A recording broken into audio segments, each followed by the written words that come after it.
About 70 plus years ago, my buddies and I were as close as men can get.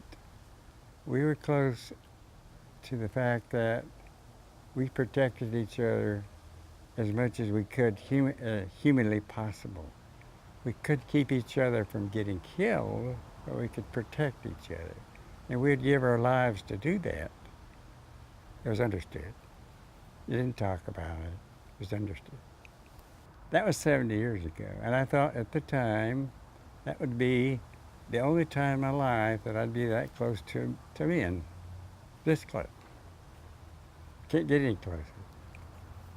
So along comes the journey.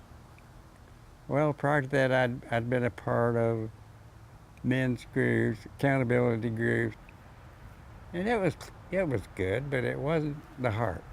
It wasn't deep down. So here comes the journey. Would you want to do the journey? Okay, I'll give it a whirl. So about the midpoint, about the second retreat, I discovered that men were really sharing their deep heart. They weren't just blowing smoke. They were talking about their heart. I'd heard it before. And that was such a revelation that I couldn't hardly fathom that I was going through this twice. And if you're talking about a guy here that wandered around for 40 years because I avoided God. He saved my life during the war hundreds of times, I'm sure. One time, is like you might read in that paper, 3 times in a row I was kicked up in the air by artillery. I came down, the third time, blew all my clothes off. Everything I had on, blew it off.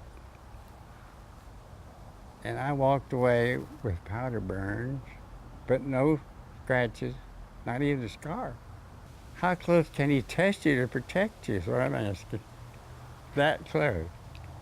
So that should have convinced me that he's the one that did it. But during that time, we had lost our faith because the first battle, we went through 25 battles. The first battle, we lost our faith. So we were just guys wandering around trying to help each other.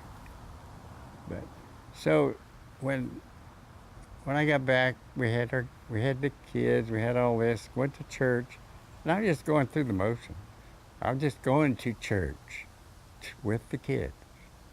Yeah, and people that do that know what they're doing. They're just going. I was doing that for 40 years. 40 years. And God would get close and I'd run. And he'd get close and I'd run again.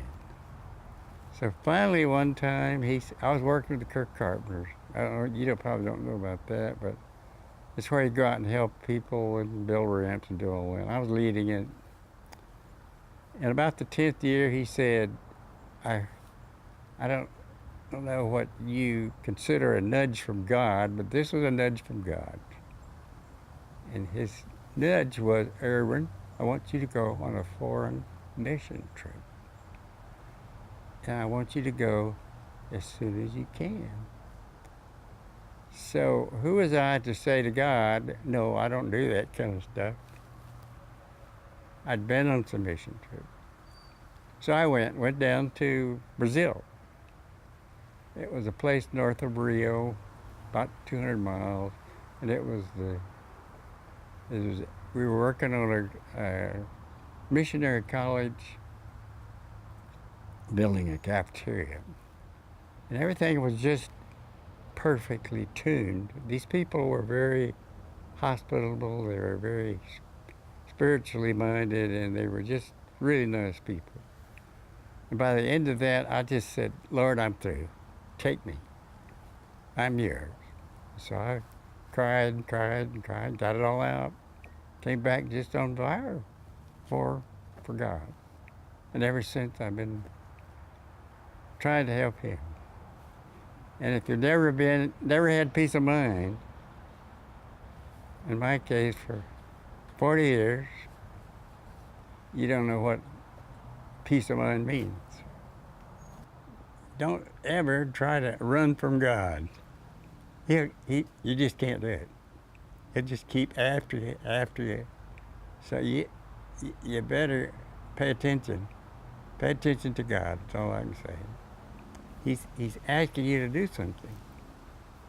He spared me for something better. Obviously, it wasn't just luck. It's God.